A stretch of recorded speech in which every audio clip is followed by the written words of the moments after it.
Hello everyone, मैं चांद अहमद आज फिर से आपका स्वागत करता हूं अपने यूट्यूब चैनल स्टडी शो 98 पर। तो आज का टॉपिक शुरू करने से पहले आपके अंदर के हीरो को जगाते हैं। चलिए मूड बनाते हैं। किस्मत से लड़ने में बहुत मज़ा आ रहा है दोस्तों। किस्मत से लड़ने में बहुत मज़ा आ रहा है दोस्तों। मुझे ये जीतने नहीं दे रही, ये मुझे जीतने नहीं दे रही और मैं हार मानने के मूड में नहीं हूँ। ठीक है, तो चलिए चलते हैं अपने टॉपिक पे। शुरू करते हैं आज का अपना टॉपिक। तो चलिए आज हम शुरू करेंगे प्रश्नावली 3.2। प्रश्नावली शुरू करेंगे 3.2। इससे पिछली सारी वीडियोज हमने बना रखी हैं। आपको ऊपर आई बटन पे वो लिंक मिल जाएंगे या फिर लिंक डिस्क्रिप्शन में भी मिल जाएंगे। आप वो सारी वीडियो देख सकते हैं अगर नहीं देखा है तो, और देखा है तो अच्छी बात है। चलिए आज शुरू करते हैं हम प्रश्नावली 3.2। उससे भी पहले कुछ चीज़ें हम लोग को जान लेना बहुत ज़रूरी है। तो जैसे जान लेते हैं क्या होता है यहाँ की जो रैखिक समीकरण होता है, रैखिक समीकरण का जो व्यापक रूप होता है, व्यापक रूप वो होता है ax plus B Y, ax plus B Y plus C बराबर 0 के रूप में। ये हमारा व्यापक समीकरण है। ठीक है, व्यापक रूप है। जो ये x a है, x का गुणांक है, कोई अचर होगा यहाँ पे। b जो है ये y का गुणांक है, यहाँ लिख सकते हैं x का गुणांक। और जो b है इसको क्या लिख सकते हैं, y का गुणांक, y का गुणांक। और जो c है हमारा क्या है, अचर है। अचर पद यहाँ पे कोई होता है, c के जगह पे a और b, इन दोनों के जगह पे हमारा चर x और y होते हैं। ठीक है, इसके बाद हमारा होता है कि जैसे मान लीजिए कोई हमारा संख्या है, इसमें a के जगह पर मान लेते हैं 4x है, a के जगह पर 4 है, तो ये अचर हो गया, ये चर हो गया। वैसे ही यहाँ ले लेते हैं 2x माइनस 8। इसमें माइनस और प्लस दोनों होते हैं। माइनस क्वेश्चन में रहेगा माइनस प्लस, इसमें भी माइनस प्लस दोनों लेके चल सकते हैं। ठीक है, जैसे यहाँ पे हमारा माइनस आ गया तो यहाँ पे माइनस प्लस दोनों रहेगा। तो अब इसमें हमारा क्या होता है, ये समीकरण फर्स्ट हम मान लेते हैं। ये समीकरण फर्स्ट, कोई क्वेश्चन दिया हुआ है, ये हमारा समीकरण फर्स्ट हो गया। समीकरण फर्स्ट में क्या होता है कि ये जो होता है ये होता है a1, ये होता है b1 और ये होता है c1।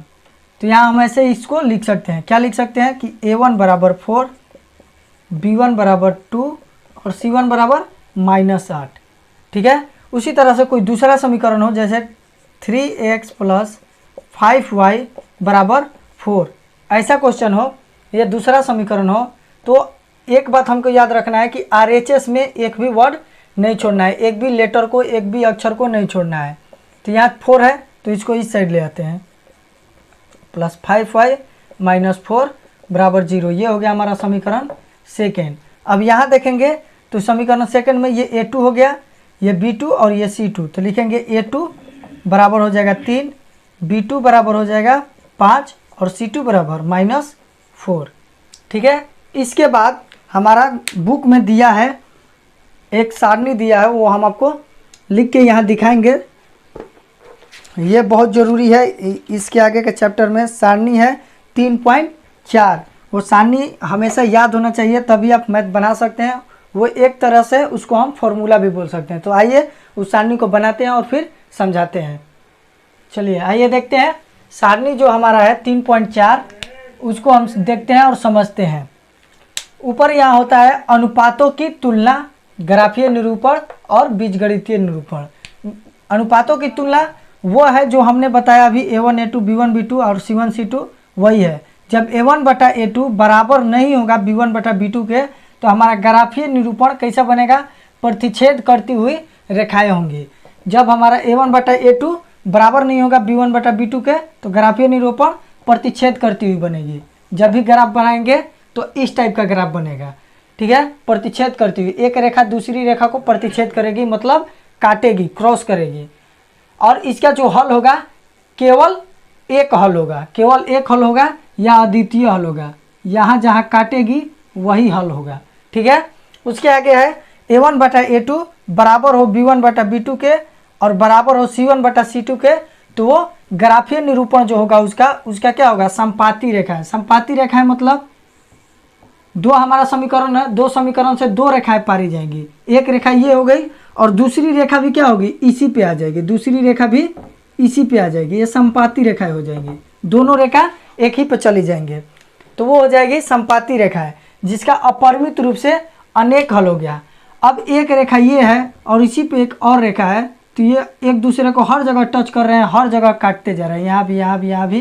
तो इसमें इसलिए क्या हो जाता है, बीजगणितीय निरूपण जो होता है इसका अपरिमित रूप से अनेक हल हो जाते हैं। उसी तरह से यहाँ होता है a1/a2 बराबर जब होता है b1/b2 के और बराबर नहीं होता है c1/c2 के, तब ग्राफीय निरूपण हमारा क्या होती है, समांतर रेखाएं होती है। समांतर रेखाएं मतलब समानांतर एकदम, जैसे नदी का एक छोर और दूसरा छोर कभी एक दूसरे से टच नहीं करते, एकदम समानांतर जाते हैं। ये एक छोर हो गया और ये दूसरा छोर हो गया, दोनों लाइनें ऐसे जाएंगी। ये हो गया हमारा कौन, संपाती, संपाती, ये भी संपाती था। और ये हमारा हो गया समानांतर, समांतर, और ये हो गई प्रतिच्छेदी। समांतर बोलेंगे कि दोनों रेखाएं ट्रेन के पटरी के जैसे या फिर नदियों का दोनों किनारे के जैसे, जो कभी एक दूसरे को नहीं काटते, एक दूसरे में नहीं सटते हैं। ठीक है, आई होप आपको इतना समझ में आया हो। इसके आगे हम चलेंगे अपने क्वेश्चन पे, तो चलिए देखते हैं क्वेश्चन। क्वेश्चन नंबर 1 पढ़ते हैं कि निम्न समस्याओं के रैखिक समीकरण के युग्म बनाइए और उनके ग्राफीय विधि से हल ज्ञात कीजिए। ग्राफीय विधि से हल ज्ञात करना है। क्वेश्चन नंबर 1 का 1 है। क्वेश्चन नंबर जो 1 है उसका 1 क्वेश्चन है। क्वेश्चन बोल रहा है कि एक कक्षा 10 के 10 विद्यार्थी ने एक गणित की प्रतियोगिता में भाग लिया। ठीक है, तो यहाँ पूछ रहा है कि लड़कों और लड़कियों की संख्या ज्ञात कीजिए। सबसे पहले हम क्वेश्चन में देखेंगे क्या पूछ रहा है कि लड़कों और लड़कियों की संख्या, जो पूछता है वही हम मान लेते हैं। तो लिखेंगे क्या, माना कि लड़कों की संख्या,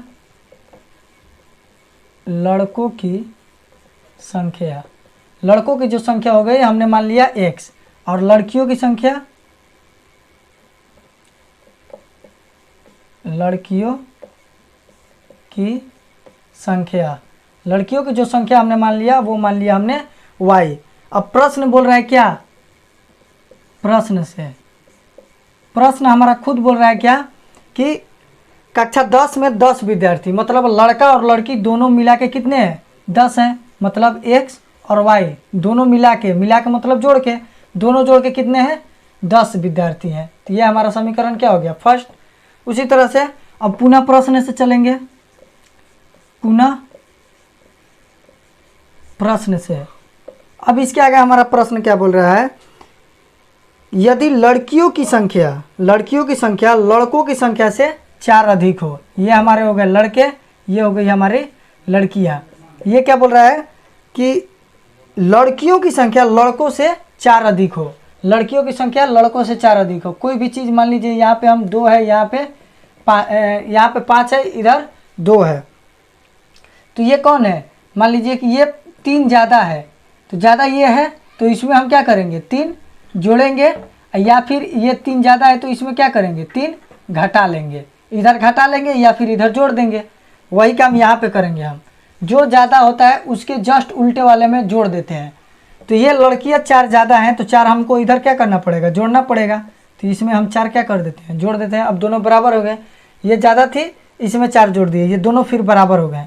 तो बराबर हो गए तो लिखेंगे x, y इधर प्लस में है, इधर आया तो माइनस में, माइनस y, और 4 इधर प्लस में था, इधर गया तो -4। समीकरण सेकेंड। ठीक है, अब इसके आगे हम क्या करते थे कि दोनों समीकरण लेके अपने मर्जी से हम x बराबर भी कुछ मान लेते थे या y बराबर भी कुछ मान लेते हैं अपने मर्जी से, और मान के इसमें वैल्यू रखा जाता था और कटाया जाता था। तो यहाँ लिख लेते हैं समीकरण फर्स्ट से। ऐसा कोई मान मानेंगे जिससे क्या हो जाए, वो कट जाए, बराबर बराबर। जब हम x बराबर 0 होते, x बराबर 0 हो तो, या x बराबर 0 लेने पर लिख सकते हैं, लिख देते हैं लेने पर, x बराबर 0 लेने पर। जब x बराबर 0 लेंगे तो y बराबर क्या हो जाएगा, 10 हो जाएगा। साफ साफ दिखाई दे रहा है कि y बराबर क्या हो जाएगा, x बराबर 0 तो y बराबर 10। उसी तरह से अगर पुनः लिख देते हैं, अब x बराबर, अब की बार y बराबर ले लेते हैं 0। इस बार हम क्या करते हैं, y बराबर 0 लेने पर, y बराबर 0 लेने पर जब y बराबर 0 लेंगे तो x बराबर क्या हो जाएगा, 10 हो जाएगा। तो यहाँ लिख लेते हैं x बराबर क्या हो जाएगा, 10। ठीक है, तो इसके लिए एक हम क्या करते हैं, तालिका बनाते हैं, एक डब्बा बनाते हैं और उसमें हम रखते हैं मान। ये हो गया हमारा। तो जब हमने x, ये इसमें हमारा होता है क्या, x और y। जब हमने x 0 लिया था तब हमारा y का मान क्या आया था, 10, और जब हमने y 0 लिया था तो x का मान क्या आया था, 10। ये हो गया हमारा समीकरण फर्स्ट से 2 पॉइंट मिल गए, 2 बिंदु मिल गए। और सेकंड समीकरण से, इक्वेशन से भी हम क्या करेंगे, 2 पॉइंट इसी तरह से निकालेंगे। तो लिखते हैं यहाँ पे समीकरण सेकंड से, समीकरण सेकंड हमारा था x माइनस वाई बराबर -4। तो यहाँ ले लेते हैं x बराबर क्या ले लें, x बराबर 0 ले लेते हैं। x बराबर 0 लेने पर जब x बराबर 0 ले लेंगे तो ये 0 हो जाएगा, माइनस वाई बराबर -4 हो जाएगा। तो 0 ये कोई फ़ायदा नहीं है, 0 हटा देते हैं और माइनस से माइनस ख़त्म हो जाएगा। तो y बराबर क्या आ जाएगा हमारा, y बराबर आ जाएगा 4। फिर हम ले लेते हैं इस बार y बराबर 0 ले लेते हैं। y बराबर 0 लेने पर कुछ भी ले सकते हैं, y में भी कुछ भी ले सकते हैं, x में भी कुछ भी ले सकते हैं। बस जो हमारा मान होना चाहिए वो पॉइंट में ना आके एक्यूरेट आना चाहिए। प्लस में जाए माइनस में जाए उससे मतलब नहीं है, बस पॉइंट में नहीं आना चाहिए।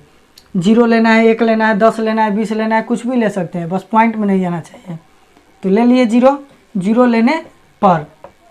तो जब y बराबर 0 लेंगे तो -0 बराबर क्या हो जाएगा, -4। तो ये -0 का कोई मतलब नहीं है, हटा देते हैं। तो x बराबर हमारा क्या हो जाएगा, -4 हो जाएगा। तो यहाँ लिख लेते हैं डायरेक्ट x बराबर -4। 2 पॉइंट यहाँ भी मिल गए। इसका भी एक हम सारणी बना लेते हैं, तालिका बना लेते हैं। जब हमने x और y, जब हमने x 0 लिया तो हमारा y क्या आया, 4। और जब हमने y 0 लिया, जब हमने y 0 लिया तो x क्या आया, -4। ठीक है, इसके आगे बस हो गया। इसके आगे चलते हैं, अब हमारा आएगा ग्राफ। तो चलिए ग्राफ समझ लेते हैं। आइए, ये हमारा हो गया क्या, ग्राफ। ग्राफ का पेज पे कुछ इस तरह से हम लाइन खींच लेते हैं। जो हमारा सबसे y का हमारा जो वैल्यू था वो सबसे ज़्यादा 10 था, तो हमने 10 तक लिख दिया, उसके आगे लिखने का कोई मतलब नहीं है। और हमारा x का वैल्यू क्या था, सबसे ज़्यादा 10 था, तो हमने 10 लिख लिया। और x का वैल्यू सबसे कम हमारा क्या था, -4 था, तो वो भी हमने लिख लिया। ठीक है, इसीलिए ऐसे ग्राफ बनाने के बाद हम देखते हैं समीकरण फर्स्ट वाले का जो हमारा सारणी बना था, वो जब हमने x 0 लिया था तो y हमारा क्या आया था, 10। x 0 और y 10, तो यहाँ हमारे मिलेंगे। तो इसको हम घेर देंगे और यहाँ पे लिख देंगे क्या, 0 और 0,10। ये हो गया। और उसके बाद हमारा आया था जब हमने y 0 लिया था तो x हमारा क्या आया था, 10। तो y 0 लेने पर x क्या आया था, 10। तो ये हो गया क्या, 10 और 0। अब इन दोनों रेखाओं को हम क्या करेंगे, ऐसे मिला देंगे। इन दोनों को रेखाओं को हम कुछ इस तरह से स्केल की मदद से मिला लेंगे। हमारा थोड़ा हो जाएगा इधर उधर क्योंकि हमने स्केल नहीं लिया है। इस ऐसे मिला लेंगे और मिलाने के बाद हम इस समीकरण फर्स्ट का जो हमारा समीकरण बना था उस हम समीकरण को क्या करेंगे, लिख देंगे। तो ये हमारा फर्स्ट समीकरण क्या था, x + y बराबर 10। तो इसको हम लिख सकते हैं x + y बराबर 10। इस पर हमने लिख दिया। और हमारा जो दूसरा बना था समीकरण, वो हमारा दूसरा बना था। तो दूसरा का जो सारणी बना था, जब हमने x 0 लिया था तो y हमारा कितना आया था, 4। तो x 0 और y कितना आया था, 4। तो यहाँ हो जाएगा, ये हो गया 0 और 4। उसके बाद फिर हमारा आया था -4 और y आया था 0। तो हम यहाँ ले लेते हैं y 0 और -4। ये हो गया। इसको भी लिख लेते हैं -4 और 0। अब इन दोनों रेखाओं को मिलाते हुए एक लंबी रेखा खींच देंगे कुछ इस तरह से।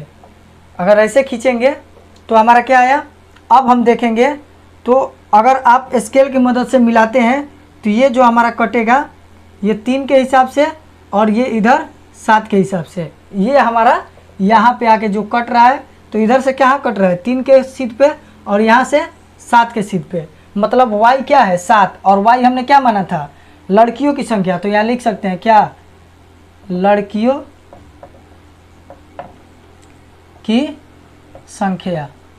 लड़कियों की जो संख्या होगी वो क्या हो जाएगी 7, क्योंकि हमने y माना था, तो y का मान यही है 7, और लड़कों की संख्या क्या हो जाएगी 3। तो यहाँ लिख देंगे क्या, लड़कों की संख्या। लड़कों की संख्या क्या हो जाएगी 3, क्योंकि ये x 3 से घट रहा है। और ये जो इसका समीकरण था हम वो समीकरण भी लिख लेंगे यहाँ पे इस तरह से। ठीक है, इतना समझने के बाद अगर आपको हमारी वीडियो अच्छी लगी तो प्लीज़ हमारे चैनल स्टडी शो 98 को सब्सक्राइब कीजिए और बेल आइकन को प्रेस कीजिए, ताकि आने वाले अगले वीडियोज़ की नोटिफिकेशन आपके तक बहुत जल्द पहुँचे और सबसे पहले पहुँचे। और अगर हमारी वीडियो को शेयर कीजिए, लाइक कीजिए। चलते हैं अपने अगले मैथ की तरफ। चलिए देखते हैं क्वेश्चन नंबर 2।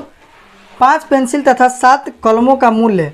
तो यहाँ हमने बोला था मानने के लिए, तो लिख लेते हैं माना कि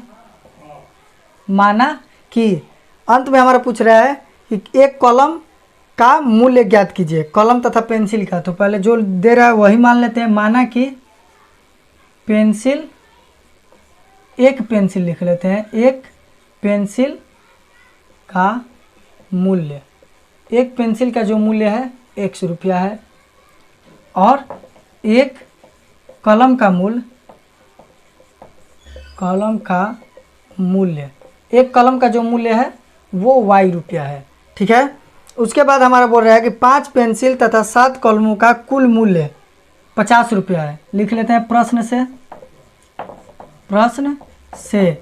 बोल रहा है क्या, 5 पेंसिल का मूल्य, एक पेंसिल का दाम 100 रुपया है, तो 5 पेंसिल का दाम 5x रुपया होगा। तो यहाँ लिख लेते हैं 5x प्लस यहाँ हो जाएगा 7 कलम, तो एक कलम का दाम y रुपया, तो 7 कलम का दाम 7y रुपया बराबर 50। ये 5 पेंसिल और 7 पेन खरीदने पे उसे 50 रुपये देना पड़ता है। 1 किलो आलू बबुआ, 1 किलो प्याज, दोनों उदामो दुकानदार क्या करेगा, दोनों दामों जोड़ेगा। तो ये कलम पेंसिल ले लिया और ये कलम ले लिया, उसी तरह से ये क्या किया, दोनों दाम जोड़ लिया, कितना आ गया 50 रुपया।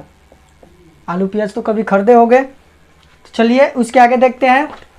उसी तरह से ये आगे बोल रहा है क्या कि पुनः प्रश्न से, यहाँ लिख लेंगे पुनः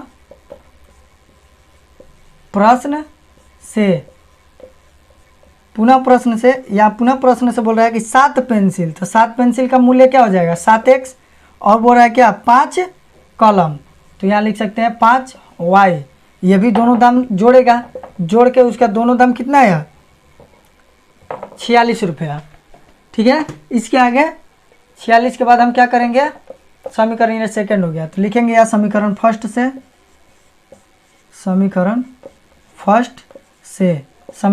से जब हम यहाँ y बराबर 0 ले लेंगे, लिख लेते हैं y बराबर 0 लेने पर, जब y बराबर 0 लेंगे तो ये हमारा पूरा पोर्शन क्या हो जाएगा 0 हो जाएगा।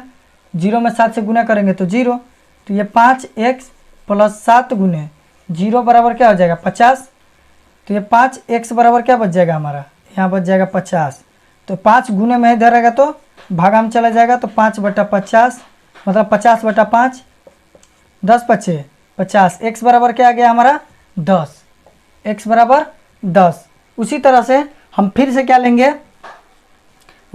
अब ले लेते हैं x बराबर 10 लेने पर हम पुनः ले लेते हैं क्या, पुनः कोई भी संख्या हम ले सकते हैं। हमने पहले ही बोला है कोई भी संख्या ले सकते हैं, और x बराबर भी या फिर y बराबर भी।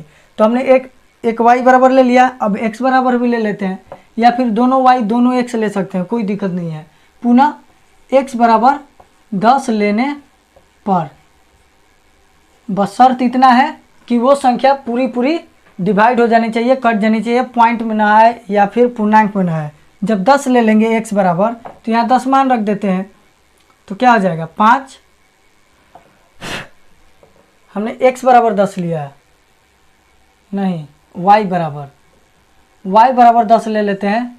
y बराबर 10 लेंगे तो ये क्या हो जाएगा 5x प्लस 7 गुने 10 बराबर क्या आ जाएगा 50। 5x प्लस 7 में 70 बराबर 50 और फिर हो जाएगा 5x बराबर 50। ये 70 प्लस का इधर आएगा तो माइनस, फिर x बराबर ये 70 में से 50 घटेगा तो क्या बचेगा 20 और कौन बड़ा है 70, 70 का चिन्ह लगा देंगे माइनस और 5 इधर गुने में था इधर है तो बट्टे में कट जाएगा 4 5 20। x बराबर क्या आ गया -4। तो एक हम डब्बा बना लेंगे इसको,